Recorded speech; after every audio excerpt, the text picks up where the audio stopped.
Hello students, welcome to சிதிசிங் academics. இந்த வீடியோவில் வந்து பார்த்தீங்கன்னா நம்ம என்டிஏ வந்து பார்த்தீங்கன்னா இப்போ ரீசெண்டாக சிட்டி ஸ்லிப் ரிலீஸ் பண்ணியிருந்தாங்க. அதில் நிறைய ஸ்டூடெண்ட்ஸ் கேட்டிருந்தாங்க, சார் இதில் ரிமார்க்னா என்ன அப்படின்ட்டு. நம்மளும் பேக் டு பேக் கிளாஸ்னால கொஞ்சம் லேட் ஆகிடுச்சு. மேக்ஸிமம் யாருக்கும் ரிமார்க் வந்திருக்காது. அப்படி வந்து அது எப்படி கண்டுபிடிக்கிறது அப்படிங்கிறதுக்காக நம்ம ஒரு எக்ஸாம்பிளோடய வந்துட்டோம். ஸோ இந்த எக்ஸாம் சிட்டி ஸ்லிப் வந்து என்னோட ஸ்டூடெண்டோடது. இந்த இதை வந்து ஃபுல்லாகவே நம்ம சொல்லிட்டோம். இதில் எல்லாருமே வந்து பார்த்தீங்கன்னா இந்த ஸ்டூடெண்ட்க்கு பர்ஃபெக்டாக இருக்கான கவனிங்க. இந்த இடத்துல time of examination, city of examination, state of examination, இது 3 கீழே ரிமார்க்குங்கிறது இங்கே தான் வரும். இந்த ஸ்டூடெண்ட்க்கு வரல அப்படின்னா இவங்களுக்கு அப்ளிகேஷன் ஃபார்ம் எந்த வகையிலும் ரிஜெக்ட் ஆகாது, எந்த வகையான ப்ராப்ளம் இல்லை. இவங்க இந்த ஃபார்முக்கு 100% எலிஜிபிலிட்டி இருக்கு, இவங்க எக்ஸாம் எழுதலாம். சார் ரிமார்க் வந்தா எப்படி சார் இருக்கும்? ஒரு எக்ஸாம்பிள் கட் பண்ணி வச்சிருக்கேன், கீழே கொண்டு பாருங்க. ஒருவேளை எனக்கு வந்து ரிமார்க் வந்துருந்துச்சுன்னா, ஏன்னா எனக்கு எங்கேயுமே கிடைக்கல, ஒரு யூடியூப் சேனலில் தான் ஒரு ஸ்டூடெண்ட்க்கு ரிமார்க் பற்றி ஒரு ரிமார்க் வந்துருந்துச்சு. நம்ம ஸ்டூடெண்ட்ஸ்க்கு ஏன் மேக்ஸிமம் ரிமார்க் வரல, அதனால தெரியல. ஸோ அதனால் வந்து பார்த்தீங்கன்னா இதை எடுத்து கொண்டு வந்து கொடுக்குறேன்.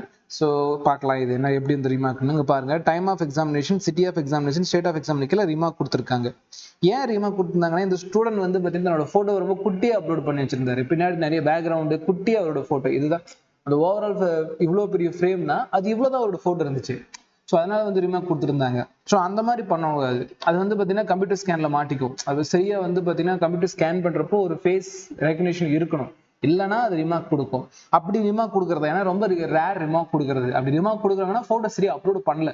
இவ்வளோ பெரிய ஃபேஸ் இருக்க வேண்டிய இடத்துல இவ்வளோ குட்டி ஃபேஸ் இருக்கப்போ ரிமார்க் மாட்டிக்கிச்சு. ஸோ ஈஸியாக கம்ப்யூட்டர் ஸ்கேனில் மாட்டிக்கும். அப்போ இவருக்கு ரிமார்க் வந்திருக்கு என்னன்னா, your photo uploaded during the registration is not per required specification.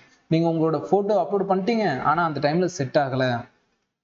Is poor image quality or duplicate the image. ரொம்ப கம்மியான குவாலிட்டியா இருக்கு, இல்லைன்னா அதே மாதிரி டபுள் ஆயிடுச்சு.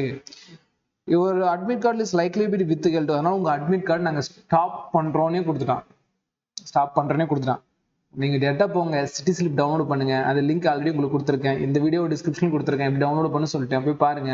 மேக்ஸிமம் ரிமார்க் இருக்காதுக்கண்ணா. So don't be panic. அப்படி இருந்துச்சுன்னா இந்த லைன்ஸ் இருக்கணும்.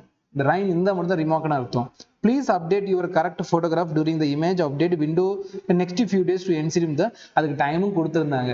ஸோ அதனால வந்து பார்த்தீங்கன்னா யார் யாருக்கு இது இருக்கு அப்படிங்கிறது ஒரு டைம் செக் பண்ணி பாருங்க. யாருக்குமே இருக்காதுன்னு என்னோட நம்பிக்கை. ஏன்னா நான் கரெக்டாக அப்லோட் பண்ணியிருப்பீங்க. எனக்கு தெரிஞ்ச ஸ்டூடெண்ட்ஸ்க்கு யார்ட்டையுமே அந்த ரிமார்க் வரல. ஸோ ரிமார்க் வருதுன்னு சொல்லி நிறைய பேர் பயப்படுவீங்க. அப்படிலாம் எதுவுமே கிடையாது. ஸோ இதுதான் ரிமார்க்கான வீடியோ. பேனிக் ஆகாதீங்க. கண்டிப்பாக உங்கள் எக்ஸாம் வந்து பார்த்தீங்கன்னா ஸோ அதனால வந்து பார்த்தீங்கன்னா உங்களோட ஹால் டிக்கெட் எந்த வகையில வந்து பார்த்தீங்கன்னா ஸ்டாப் ஆகாது. ஸோ ரிமார்க் இருக்கா இல்லையாங்கிறத மட்டும் செக் பண்ணி பாருங்க. மேக்ஸிமம் இருக்காது. இல்லைன்னா வந்து பார்த்தீங்கன்னா நோன்னு சொல்லிட்டு எனக்கு மறக்காம கமெண்ட் பண்ணுங்க. உங்க ஃபோட்டோ நீங்க பர்ஃபெக்டாக அப்லோட் பண்ணியிருப்பீங்க. அதுவும் நான் அட்மிட் கார்டில் சொல்லியிருந்தேன் எந்த மாதிரி ரேஷியோவில் எப்படி வந்து அப்லோட் பண்ணணும் அப்படின்ட்டு. சில பேர் சொல்லுவாங்க, சார் பேக்ரவுண்ட் ப்ளூவா இருக்கு அதனால ரிமார்க் வருமா? வராது. சில பேர் சொல்லுவாங்க, சார் கீழே என்னோட பேர் எழுதுற ரிமார்க் வருமா? வராது. கீழே வந்து பார்த்தீங்கன்னா டேட் ஆஃப் அந்த ஃபோட்டோ டேக்கன் பதில் என் டேட் ஆஃப் பர்த் போட்டேன், அப்போ ரிமார்க் வராது. ரிமார்க் எப்ப வரும்? உங்க ஃபேஸ் ரெகக்னிஷன் இருக்கணும் அந்த இடத்துல. அந்த பாடி கட்டு இல்லைன்னா ரிமார்க் வந்து கம்ப்யூட்டர் ஸ்கேன் பண்ணும். 22 லட்சம் பேர் வந்து பார்த்தீங்கன்னா அப்ளை பண்ணியிருக்காங்க, 22 லட்சத்துக்கு மேல. அப்படிங்கிறப்போ கம்ப்யூட்டர் தான் ஸ்கேன் பண்ணியிருக்கோம். ஹியூமன்ஸால உட்காந்து ஒவ்வொரு ஃபோட்டோவா வந்து இப்படிலாம் பார்த்துருக்க முடியாது. டைம் ரொம்ப இதாக இருக்கும்.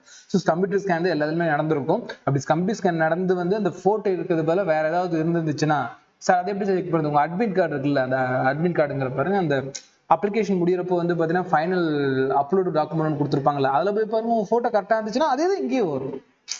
ஸோ அதனால வந்து பார்த்தீங்கன்னா பேனிக் ஆகாதீங்க. ஒரு டைம் செக் பண்ணி பாருங்க சிட்டிஸ்ல. ஓகேங்களா?